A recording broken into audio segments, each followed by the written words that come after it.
Assalamualaikum warahmatullahi wabarakatuh. Selamat sore kawan pajak dimanapun berada. Kembali lagi bersama kami di IG Live Penyuluh KPP Pertama Sebulu Salam. Nah, sebelum kita mulai, saya ada pantun nih, abang-abang. Mohon cakepnya nih, abang-abang. Pergi ke taman pakai sepatu roda. Cakep. Pulang nih capek, jadi naik becak. Artinya. Selamat sore kawan pajak dimanapun berada.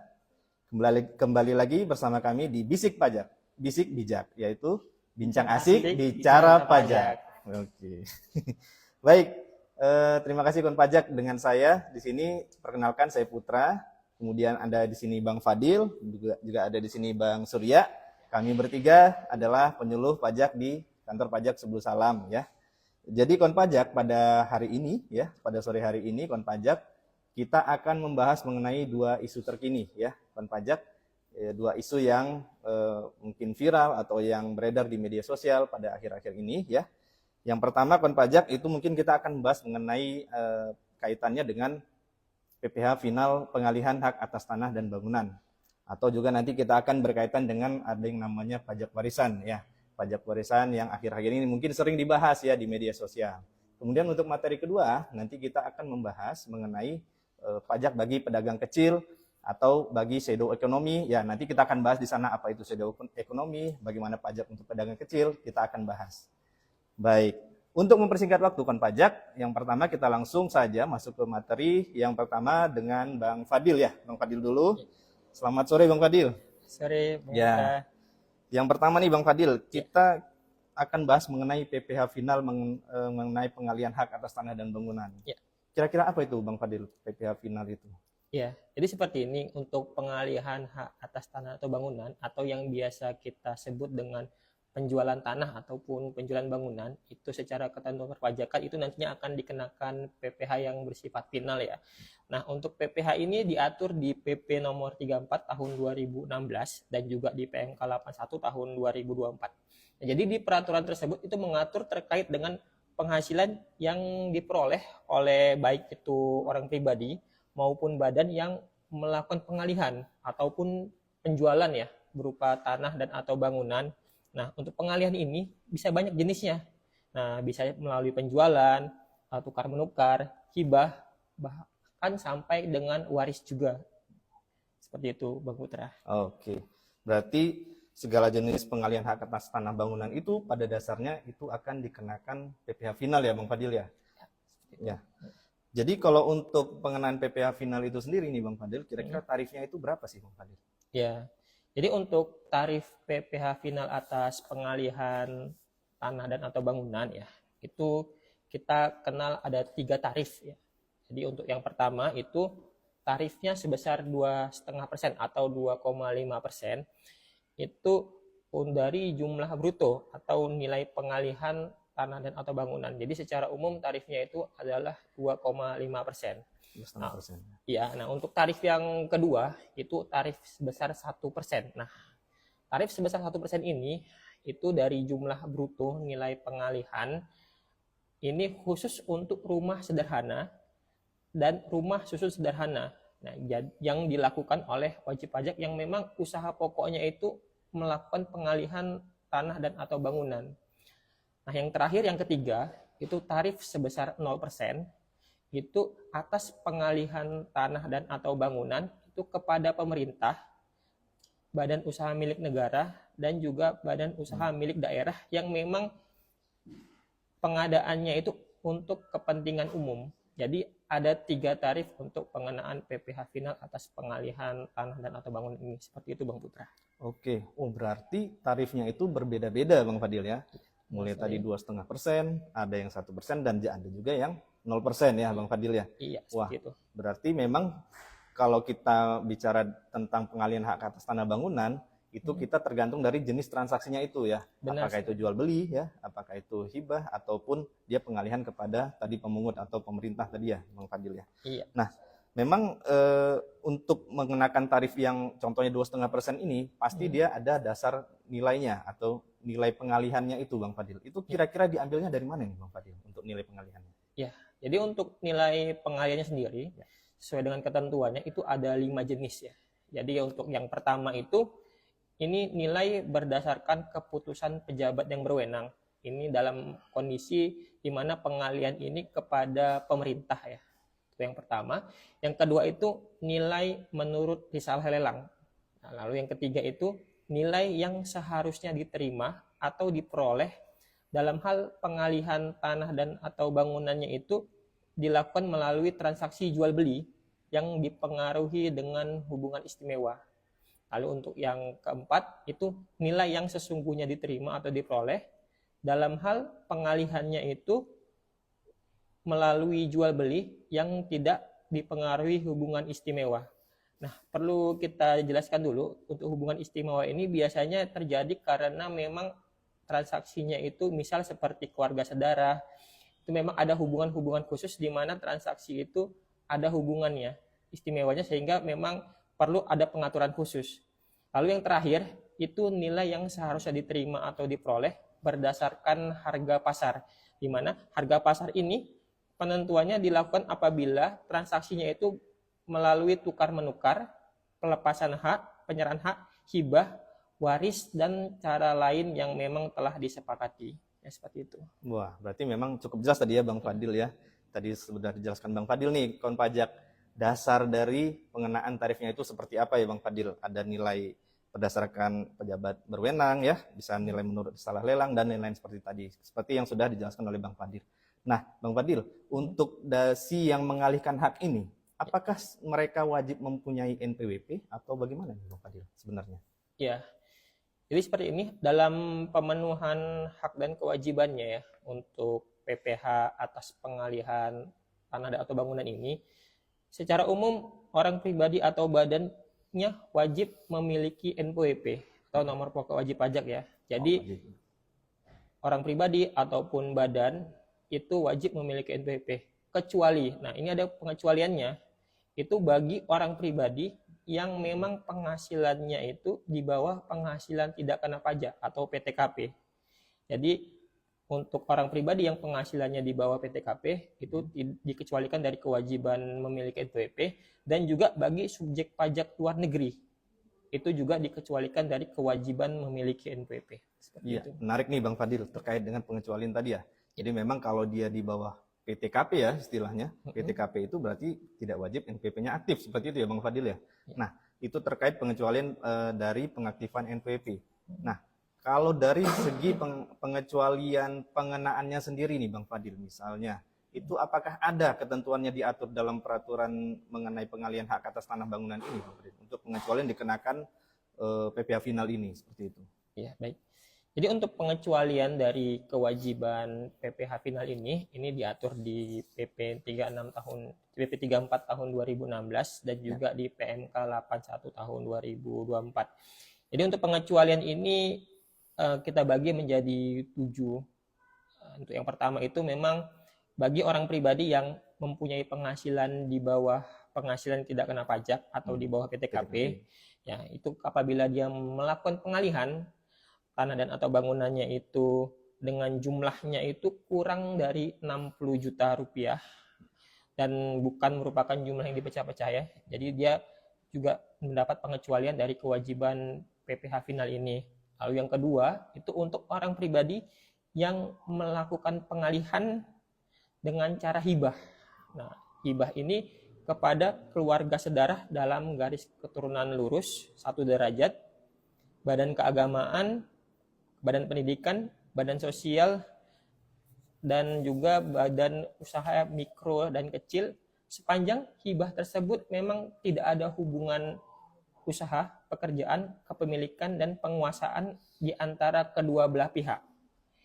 Yang ketiga, badan yang melakukan pengalihan berupa tanah atau bangunan dengan cara hibah kepada badan keagamaan, badan pendidikan, badan sosial, yayasan, usaha mikro dan kecil, sepanjang hibah tersebut tidak juga memiliki hubungan dengan usaha, pekerjaan, kepemilikan, ataupun kekuasaan dari kedua belah pihak.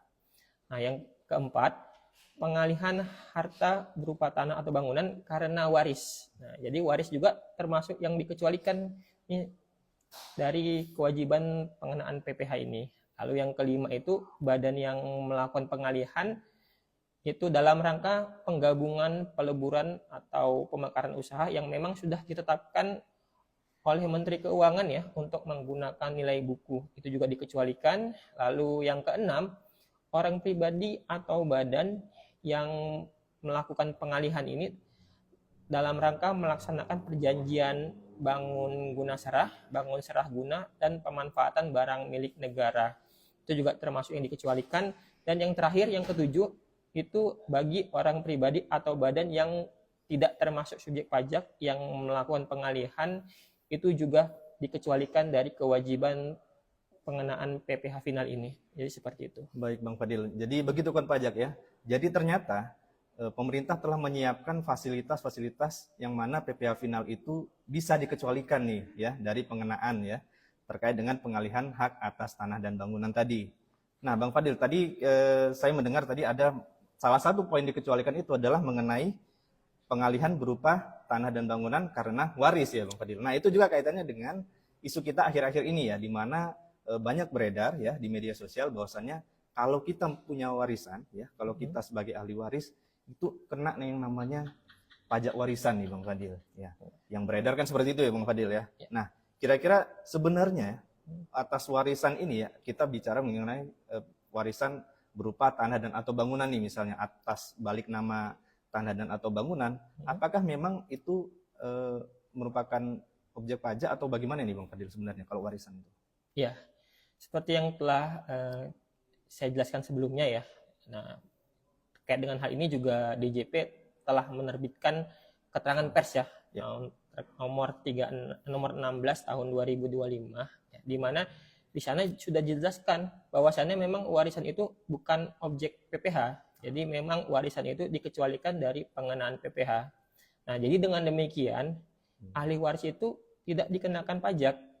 Nah, khususnya untuk transaksi pengalihan tanah dan atau bangunan ini yang memang diterima oleh pewaris.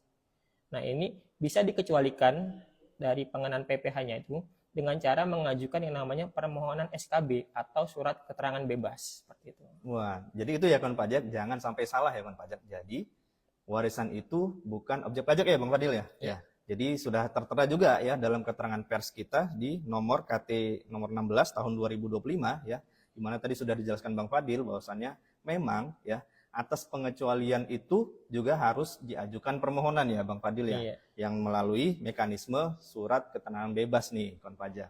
Jadi kawan pajak jangan sampai salah ya, pajak atas warisan itu bukan objek pajak ya kawan pajak ya, dan atas warisan tersebut ya juga bisa diajukan pengecualian ya dari dikenakan PPh final melalui mekanisme surat keterangan bebas atau SKB tadi.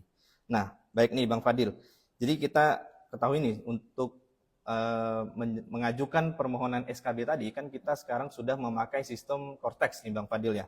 Nah, tata caranya pengajuan SKB ini agar tadi bisa contohnya nih misalnya dia jual beli ataupun dia mendapat warisan ya. Apakah tata cara pengajuannya itu seperti apa gitu Bang Fadil untuk bisa memperoleh SKB ini? Baik.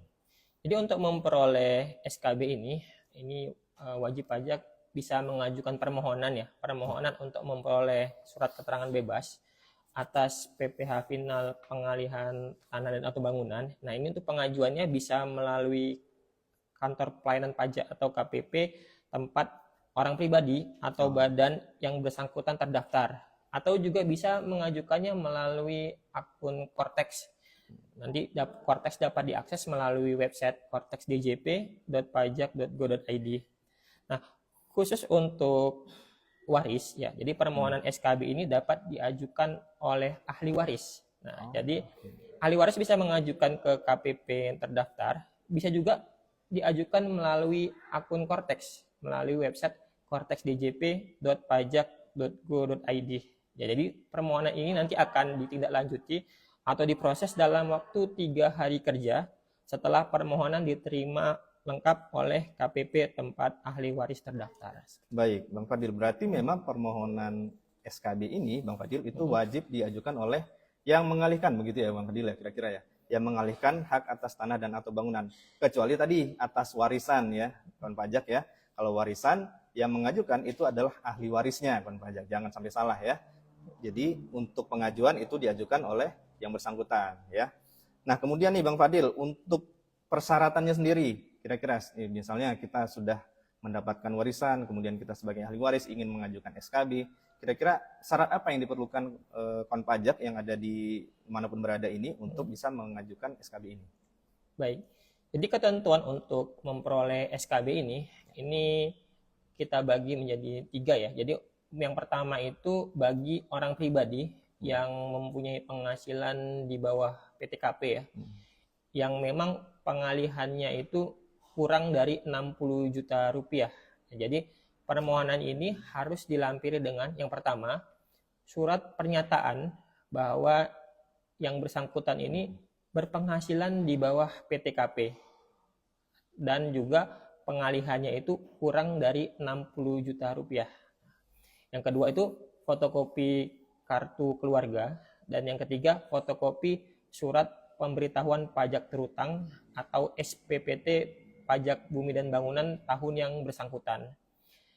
Itu yang pertama. Lalu yang kedua itu bagi orang pribadi atau badan yang melakukan pengalihan tanah dan atau bangunan dengan cara hibah, bisa kepada keluarga saudara dalam garis keturunan lurus 1 derajat. Nah, permohonan ini harus dilampiri dengan surat pernyataan hibah. Lalu yang ketiga, untuk pengalihan hak atas tanah dan atau bangunan karena warisan. Nah, ini untuk yang warisan ya.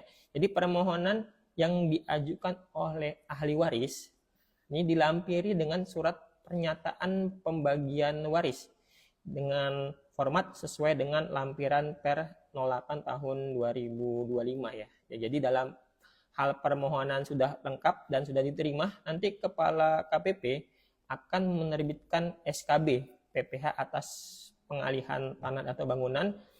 Nah, dalam hal permohonan ditolak, juga nanti Kepala KPP akan menyampaikan pemberitahuan penolakan ini kepada wajib pajak. Seperti itu. Baik, berarti sangat mudah ya konpajak untuk bisa mengajukan permohonan SKB ini ya. Untuk jual beli hanya dibutuhkan persyaratan, yang penting dia di bawah 60 juta ya Bang Fadil ya.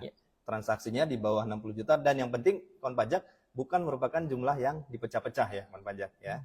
Jadi ada surat pernyataannya ya, kemudian fotokopi kartu keluarga dan lain-lain seperti tadi. Nah, kemudian nanti setelah lengkap diajukan, nanti akan terbit keputusan dalam waktu 3 hari ya Bang Fadil ya. 3 hari sejak permohonan diterima lengkap ya. Begitu konpajak ya. Jadi produk hukumnya tersebut akan diterima ya oleh wajib pajak langsung ya. Kalau misalnya dari Kortex itu nanti akan masuk ya Bang Fadil ya di akun Kortexnya wajib pajak, seperti itu ya? Iya, jadi produk hukum itu bisa berupa putusan diterima atau tidak ya, berdasarkan penelitian dari dokumen yang dilampirkan pada saat permohonan, dan nanti juga hasilnya akan dikirimkan ke akun Kortex dari wajib pajak seperti itu. Oke, baik konpajak. Begitulah kira-kira konpajak materi singkat kita mengenai PPh final pengalihan hak atas tanah dan bangunan, juga mengenai kaitannya dengan pajak warisan tadi konpajak ya. Jadi konpajak jangan sampai salah lagi ya konpajak mengenai pajak warisan tadi ya, yang bukan merupakan objek pajak ya. Kemudian juga tadi syarat-syarat untuk mengajukan SKB, karena seperti sudah saya lihat kayaknya di kolom komentar juga ada yang menanyakan nih Bang Fadil, bagaimana caranya pajak waris, apa syaratnya? Ya, tadi sudah dijelaskan oleh Bang Fadil ya, konpajak ya, apa persyaratannya untuk mengajukan SKB dan sebagainya. Baik nih, di sebelah kanan saya sudah ada Bang Surya nih, yang sudah menunggu dari tadi nih ya, udah nggak sabar kayaknya nih Bang. Kita lanjut saja ke materi yang kedua nih konpajak ya. Kita materi yang kedua mengenai isu terkini juga ya, mengenai pajak atas pedagang kecil yang katanya pemerintah ini gimana ya, masa pajak atas pedagang kecil yang sudah omsetnya kecil itu dikenakan pajak lagi. Betul, ya kan Bang Surya ya. Itu kira-kira isu-isu di media sosial ini apakah benar nih konpajak yang sedang gusar di sana ini ya. Pemerintah katanya akan memajaki pedagang kecil, apa benar itu Bang Surya? Bismillahirrahmanirrahim. Oke, teman pajak. Jadi jawaban singkatnya itu tidak benar. Tidak benar ya. Nah, kenapa Bang Putra? Ya. Karena Dirjen Pajak udah ngeluarin nih PP 55 tahun 2022 itu tentang batasannya Bang Putra. Ya. Jadi untuk pedagang kecil yang penghasilannya di bawah 500 juta itu dibebaskan dari pajak teman-teman gitu. Dan juga untuk isu terkini kan kita tentang shadow economy ya. Yeah. Nah ini juga tujuannya itu untuk Dirjen Pajak ini menyisir lagi orang-orang yang belum terdeteksi di sistem perpajakan kita nih Bang Putra. Oh. Jadi orang-orang DJP nih masih mengumpuli data-datanya bagi pengusaha-pengusaha besar yang di atas 500 juta, namun belum ada di sistem perpajakan, itu yang kita sisir lagi Bang Putra. Oh, jadi itu ya Bang Surya yang dimaksud shadow economy itu ya? Jadi ternyata bukan pedagang kecil yang selama ini sudah punya NPWP, sudah aktif ya melaporkan SPT-nya, bukan seperti itu ya bukan seperti itu Bang bukan Putra. seperti itu ya Bang Pajak. Udah Jadi jelas ya teman pajak? Iya, jadi sasarannya itu yang belum terdaftar ya, atau belum masuk, belum pernah dilaporkan, atau belum masuk ke sistem administrasi perpajakan. Betul banget. Jadi untuk kawan pajak di luar sana yang selama ini sudah aktif, patuh untuk melaporkan perpajakannya, jangan khawatir kawan pajak ya. Jadi yang dimaksud dengan shadow economy bukan seperti itu. Jadi kenapa nih kira-kira Bang Surya shadow economy itu sebenarnya harus dilakukan penertiban oleh pemerintah? Jadi tujuannya simpel Bang Putra. Kita kan ada wajib pajak yang udah rajin bayar, udah rajin lapor, dan masih banyak wajib pajak yang belum taat nih Bang Putra. Jadi tujuannya tentu untuk biar balance nih, semuanya merata gitu. Jadi ini kita merata semua perpajakannya, jadi ada yang bayar, ya semua bayar untuk di atas 500 juta, seperti itu Bang Putra. Betul. Jadi memang itu untuk menyasar ya kawan pajak agar lebih kepada asas keadilan ya. Betul, Surya, keadilan Bang Putra. Jadi jangan kita cuman jadi free rider gitu. Iya, benar sekali. Jadi memang kawan pajak ya kaitannya juga tadi kawan pajak jangan ada yang menjadi free rider ya. Betul banget. Jadi free rider di luar sana itu harap berhati-hati karena kita akan melakukan penertiban nih ya Bang Surya ya, mengenai melalui shadow economy ini. Ya. Begitu kira-kira kawan pajak. Jadi memang shadow economy ini bukan untuk membebani pedagang kecil ya yang selama ini sudah terdaftar ya. Jadi memang untuk melindungi UMKM justru dengan tujuan keadilan dan untuk melanjutkan pembangunan. Ya, itu materi-materi singkat kita ya. Memang pada hari ini mengenai materi kedua kita kira-kira seperti itu, kawan pajak. Betul banget. Nah, di kolom komentar juga kawan pajak bisa mengajukan pertanyaan ya, kawan pajak terkait dengan materi kita pada hari ini ya. Baik, kita akan langsung saja ya, Bang Fadil dan Bang Surya ya. Di kolom komentar kita ada pertanyaan nih dari Mbak Angelina ya. Apa perbedaan dari tarif PPh final atas pengalihan hak atas tanah bangunan antar WP dalam negeri dan WP luar negeri? Maksudnya mungkin pengalihan hak atas tanah bangunan jika memang subjek pajaknya ya. Mungkin orangnya yang melakukan pengalihan itu adalah wajib pajak dalam negeri atau misalnya warga negara asing, WP luar negeri atau seperti apa gitu, Bang Fadil. Ya, baik. Boleh? Bentar Bang Fadil. Ya, baik. Jadi kaitannya dengan pengalihan. Iya.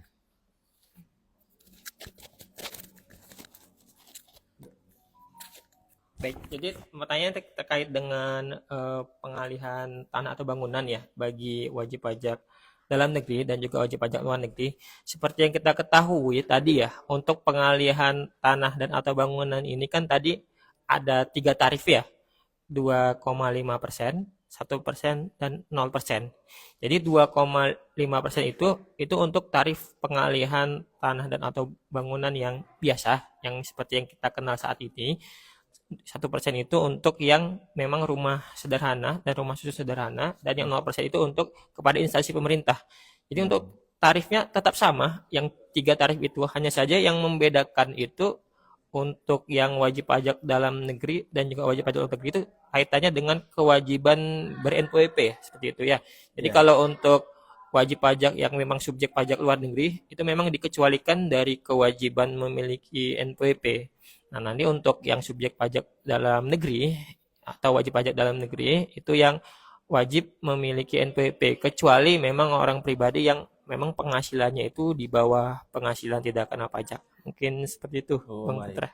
Berarti memang untuk tarifnya sendiri tetap sama seperti di aturannya ya, Bang Fadil ya? Iya. Cuman memang perlakuannya di pengenaan NPWP-nya ya. Apakah dia memang sudah masuk kategori wajib ber-NPWP gitu ya, Bang Fadil ya? Iya. Atau tidak, seperti itu. Baik, begitu tadi Mbak Angelina ya. Semoga jawabannya bisa dapat diterima.